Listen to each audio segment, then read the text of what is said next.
கணபதி கணங்களுக்கு தலைவன், எனவே கணபதி என்று பெயர்.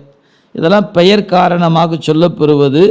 எனவே கணம் என்பதில் பூத கணம்னு இருக்கிறது, பேய் கணம்னு ஒன்று இருக்கிறது. அந்த பேய் கணத்தில் ஒன்றானார்கள் காரைக்கால் அம்மையார் என்று கருதணுமே ஒழிய நாம் நினைக்கிற பேய் அல்ல. நாம் நினைக்கிற பேய் உலகத்தில் தூள உடம்பு இல்லாமல் ஆவியாக சுற்றிட்டு இருக்கிற பேய், அந்த பேய் காரைக்கால் அம்மையார் அல்ல என்பதை நினைவில் வைத்து கொள்ளுங்க.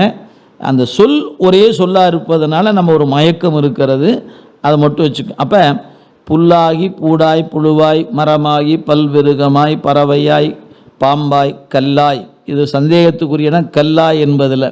சரி, அப்போ கல்லாய் மனிதராய் பேயாய் கணங்களாய் வல் அசுரராய் முனிவராய் தேவராய், இப்படி இந்த பிறப்பினுடைய வகையை பார்த்தீங்கன்னா ஒரு சுற்றி முடிக்கும்போது 84 லட்சம் முறை பிறந்து இறக்க வேண்டும் என்று நூல் குறிப்பிடுகிறது. ஒவ்வொன்றிலையும் அதனுடைய வகைக்குள்ள புகுந்து வந்து போவது. அதான் நம்முடைய திருவாசகத்தை பின்னாடி நம்ம படிக்க போகிறோம். புறம் தெரிந்த செல்வமே, அந்த புறம் தெரிந்த செல்வம் என்ற சொல்லுக்கு பொருள் என்னன்னு கேட்டால், நான் எந்த பிறப்பில் உட்பட்டேனோ அந்த பிறப்புக்கெல்லாம் என் கூடவே வந்தவன்னு பொருள். நான் ஒரு புழுவாக பிறந்தேன்னா அந்த புழுவாக பிறக்கும் போது அவன் கூட தான் வந்தான். நான் ஒரு கழுதியாக பிறக்கும் போது அந்த கழுதியாக பிறக்கிற பிறப்பிலும் இறைவன் என் கூடவே வருகிறான். இது சங்க இலக்கியத்தில் புக்குழிம்பார். ஒரு கருப்பைக்குள்ளே புகுந்த காலம் தொட்டு என் கூடவே வந்து கொண்டு தொடர்ந்து கொண்டு இருக்கிறான்.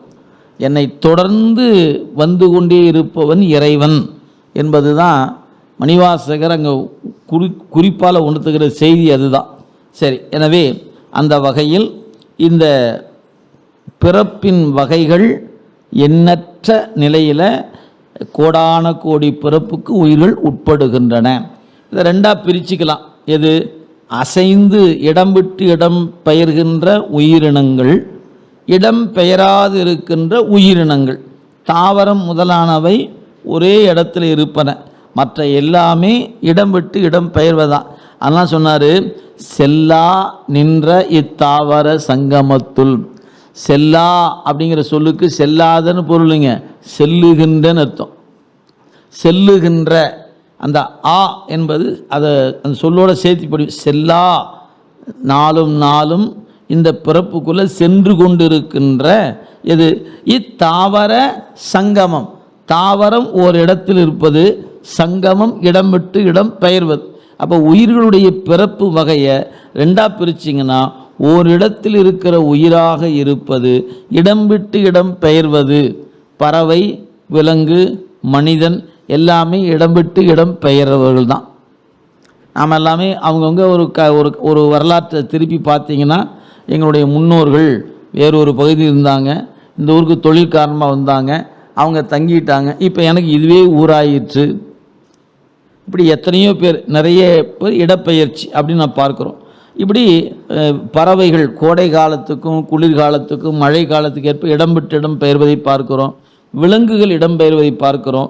எனவே இடப்பெயர்ச்சி என்பது எல்லா வகையிலும் இருக்குது. தாவரங்கள் நீங்களாக, அதனால் சொல்ல சுருக்கமாக சொன்னார், செல்லா நின்ற, சென்று கொண்டிருக்கின்றன்னு அர்த்தம். சென்று கொண்டிருக்கின்ற இத்தாவர சங்கமத்துள் எல்லா பிறப்பும் பிறந்து இளைத்தேன் அப்படின்னு என்ன அர்த்தம்? நான் பிறக்காத பிறப்பு இல்லை. நீங்கள் பட்டியல் போட்டு பார்த்தீங்கன்னா எல்லா வகையான பிறப்பிலும் நான் பிறந்திருக்கிறேன் அப்படின்னு மணிவாசக பெருமான் தன்னை சொல்லிக் கொள்கிறார். இது அவருக்கு மட்டுமல்லங்க, நமக்கும் பொருந்து. இப்போ நாமளும் எல்லா பிறப்புமா என்ன பண்ணியிருக்கிறோம்? பிறந்திருக்கிறோம்.